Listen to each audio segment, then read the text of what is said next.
Hey everybody, welcome to another episode of the Star Wars Minute. It's your daily podcast in which we analyze, scrutinize, and celebrate The Last Jedi, one fascist minute at a time. I'm Alex Robinson from alexrobinson.fun. I'm Pete the Retailer from PeteTheRetailer.com. And today we are discussing minute three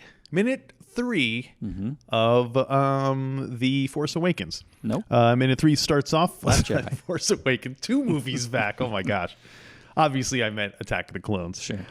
It starts off with we'll zoom in on the the rebel ships that are fleeing Dakar. Mm-hmm. Get out of Dakar. And it ends a minute later with the Dreadnought arriving and zooming its guns in, also on the fleeing rebel ships. So that just made me realize that in the novelization, as we discussed yesterday, because it starts with Luke's kind of fantasy that we get out of his dreams and we get into Dakar. There we go. Lover boy. So we get some dialogue and actually talking and stuff. So the first person with a line of dialogue is Jones, huh? Jones. Huetrin Jones. Oh, does he have a first name? Huetrin Jones. Huetrin. Huetrin. Ask your doctor if Huetrin is right for you. Yeah. Huetrin Jones. You think that's the kind of thing where he's always correcting people? They're always like, hey, Huetrin. He's like, Huetrin. It's pronounced Huetrin. Huetrin.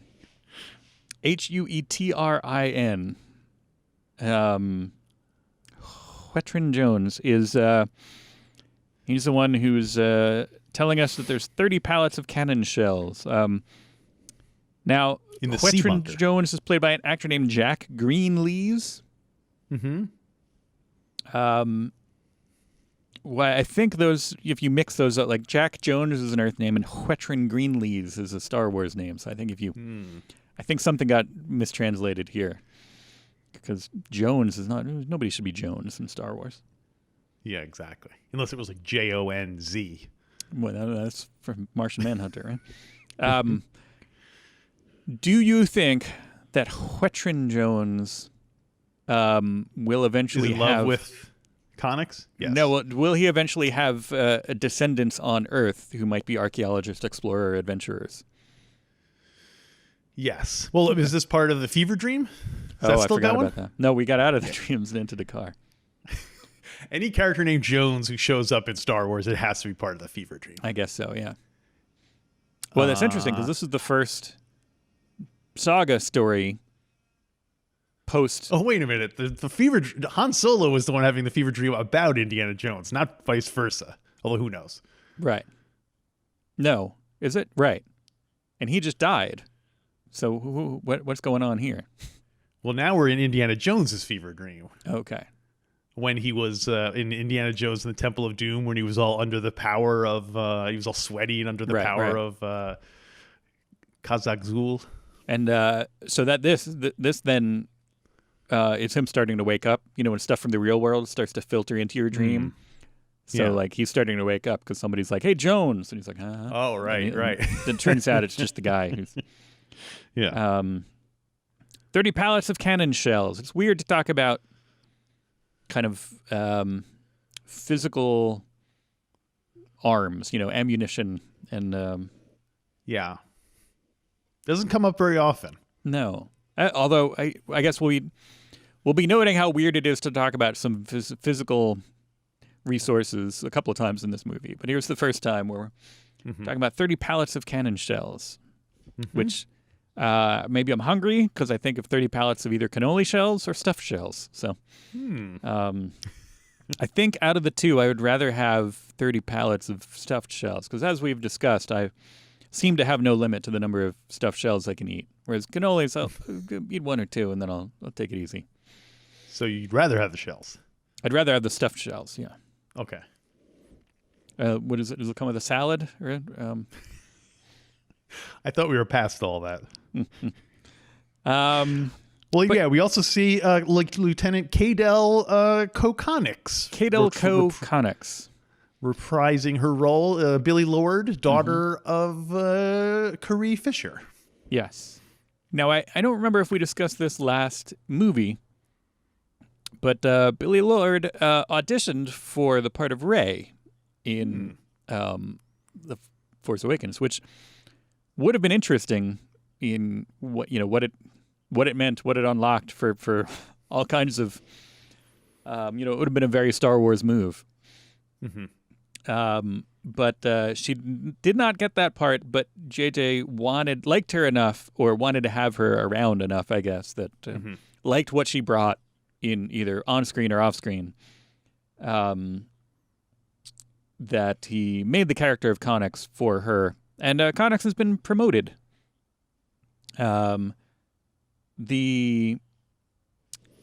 guess at the end of...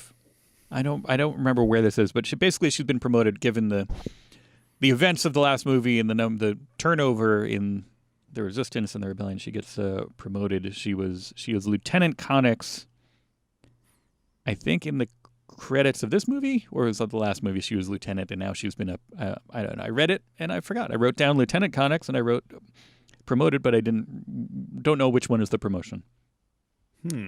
But her name, Cadel Co Connix, comes from a discrepancy.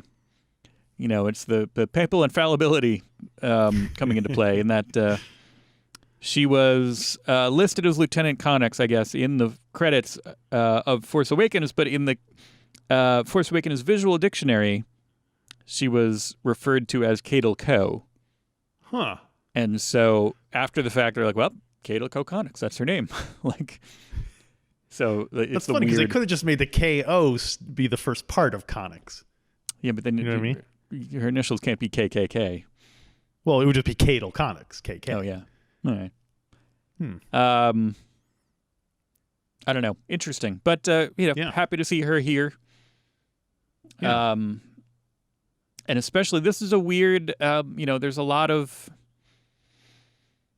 This movie had been completed, but then in between the end of filming and the beginning of the release of the movie is when Carrie Fisher passed away.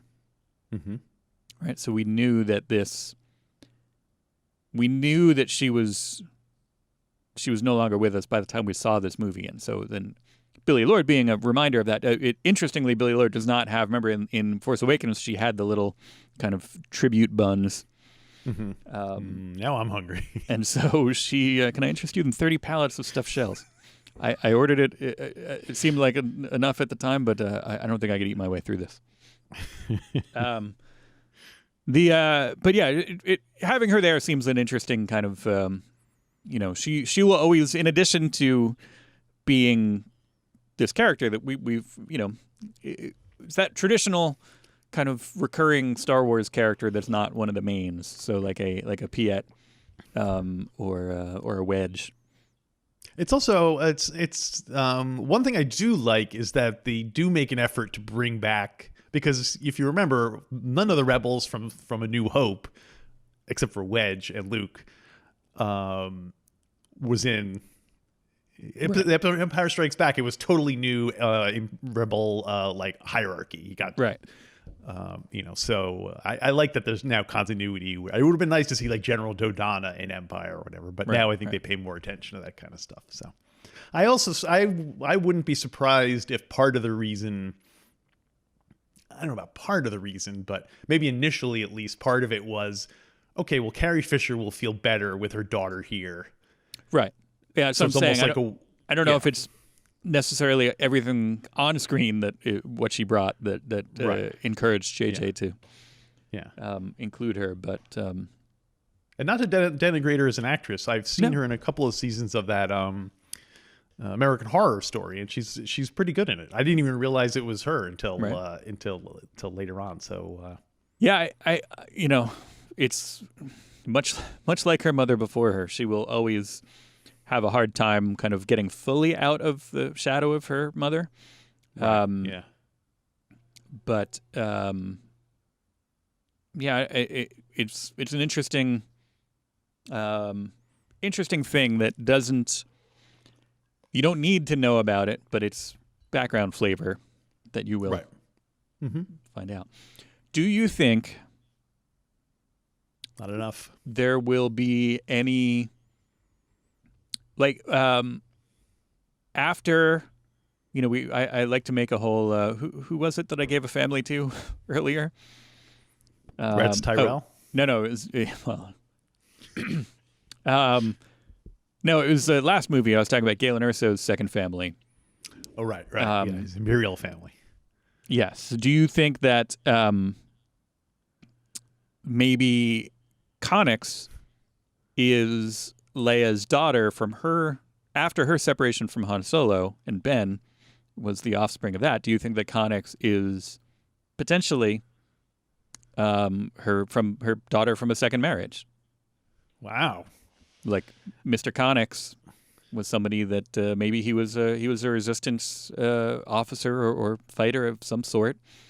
They got together, they had a kid, or Republic at the time. I don't know if we were resisting yet, but she does seem a little bit younger than Ben Solo, and maybe in the interview, once they kind of split up because of the arguments over Ben and his direction, maybe they.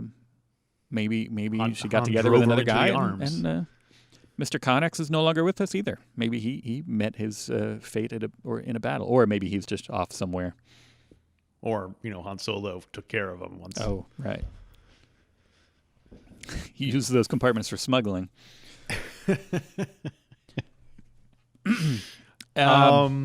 Anyway. So, Connix and Jones are interrupted with their pallet loading and unloading when they hear a boom up in the air, and she's like, uh-oh. And then you see Star Destroyers above coming out of hyperspace.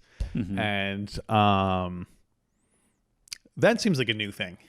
The fact that people on the planet can hear ships coming out of hyperspace in the atmosphere. Well, they're not in the atmosphere, they're in space.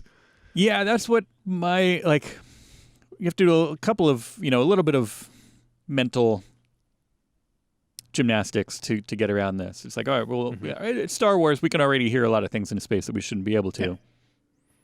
But, how close are they? I guess they're a lot closer than, the Tantive V4 was to Tatooine.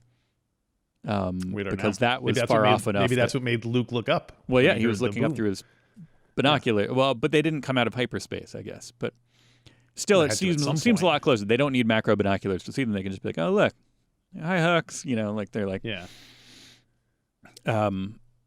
But I guess it's the same way they could all watch the Starkiller base blow up planets that were, right. Everyone's all, look up in the sky. You can see that thing blowing up all those planets. Like, right. It would just be, but I'm just more thinking first of all, obviously light speed travel is becoming, there's that creep where right. by the next numbered film, Poe Dameron is just dropping in and out of hyperspace like it's like he's, putting his foot on the gas pedal or something. Right. So clearly things get a little, as time goes on, technology is such where it used to be you had to make coordinates and stuff. Now you can just go like beep, close your eyes, press a button, and you're there. So right.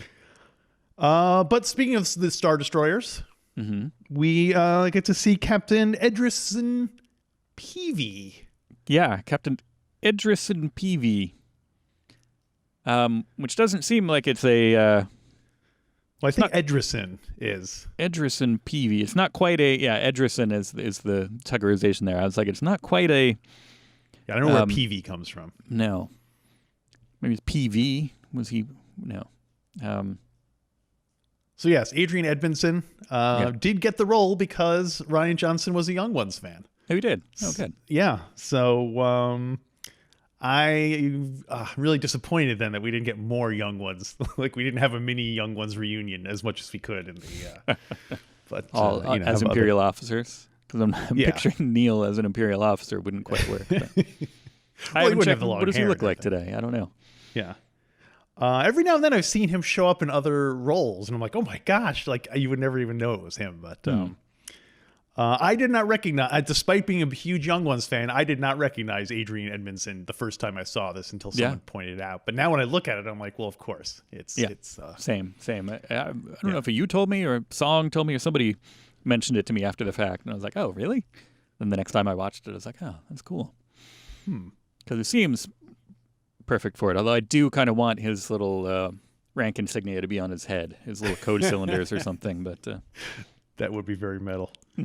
I wonder if more people don't. I'm wondering if like Peavey is somehow.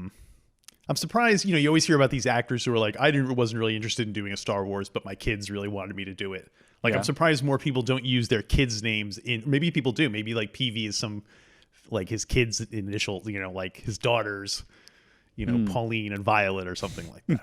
So we got to investigate this. But well, maybe no. His children apparently are named Ella, Beatty, and Freya. All right. Well, so much for that theory. Anyway. I'm trying to see if there's any other. I mean, who knows? It could be his mother's initial. It could be 1,000 different things that we wouldn't necessarily know. Yeah, I'm trying. We do know about trying to figure out if there's any clear, like the other role that he's obviously known for. He was on Bottom, right? That show Bottom. But I do not know. Anyway, I'm not going to look him up right now. They totally could have put Neil as one of the hippies on that space planet in episode 9, the Rave Planet. They totally people having they yeah. totally could have had him in there. But who we do know about? Who do Admiral Hux. Admiral Hux. Good to see him again. It is. I mean, I think because this carries kind of into tomorrow. I have more notes about this for tomorrow, but it is nice to. I think I mentioned at the time that in the first time I saw Force Awakens, I didn't like Hux as much, and it took this movie for me to fully realize what Hux is all about, and now I love Hux throughout the trilogy. Yeah, same for me. The first one I was like, wow, he's really over the top. Right. Like in a bad way. And now I'm like, oh no, wait, he's over the top in a good way. Okay. Gotcha.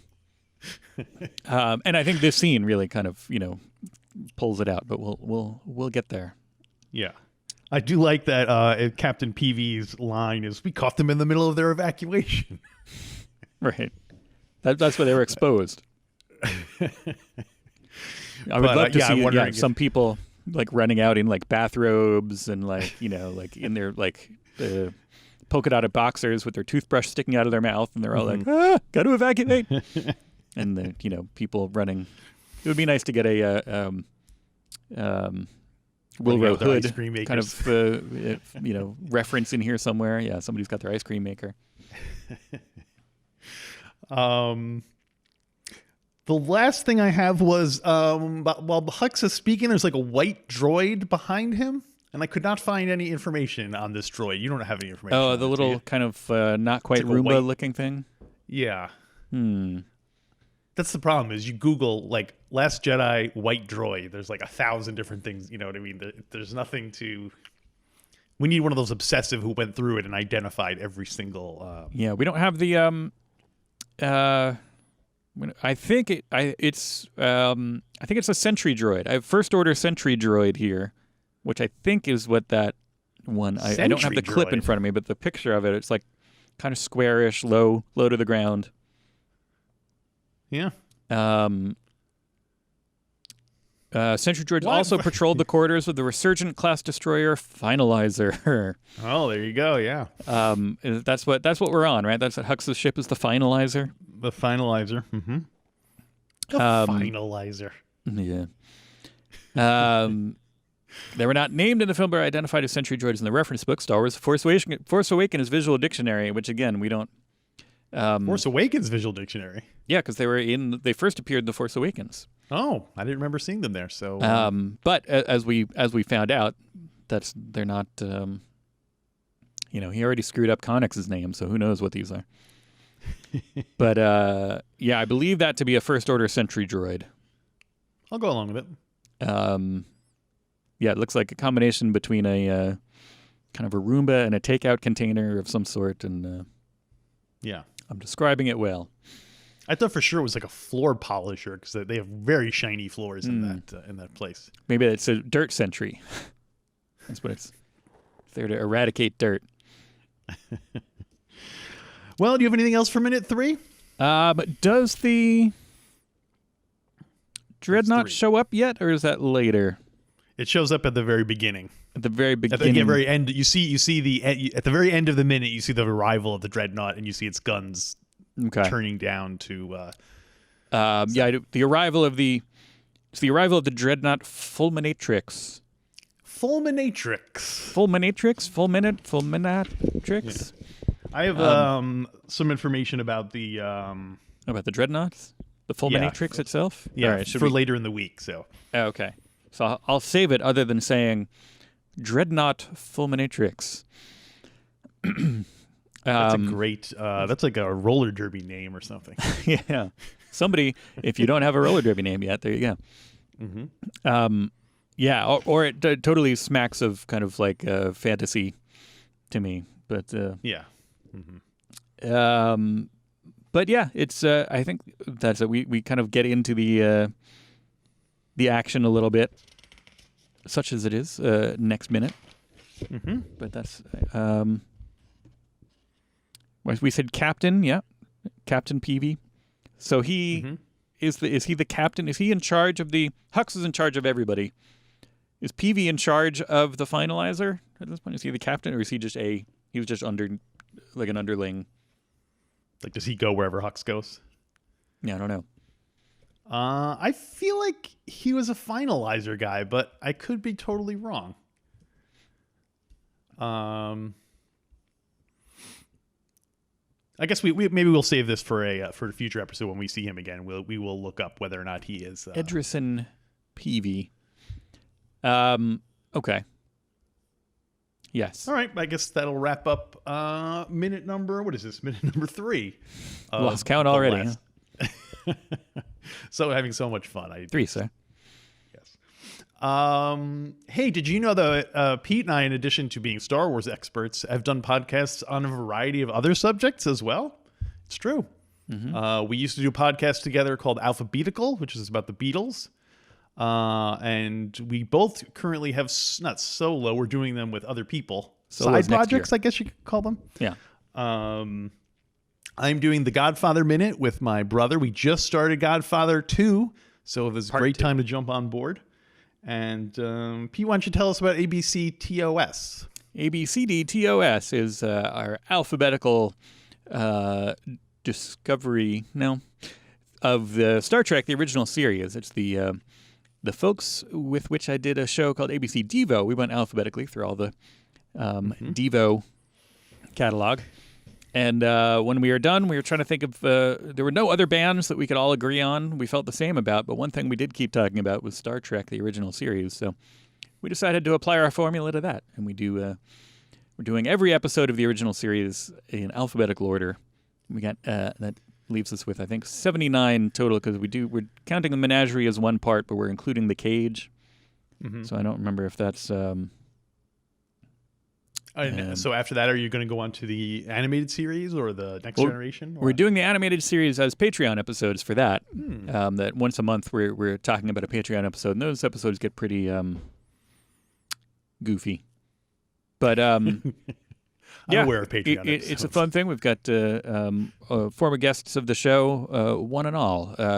Joe Maisel, Tom Taylor from Indiana Jones Minute, and John Ingle from Alien Minute. Mm-hmm. So yeah, if you cannot get enough of us talking about stuff, then go check those out wherever podcasts are downloaded. Mm-hmm. And you can download us tomorrow for another Star Wars Minute. Star Wars Minute.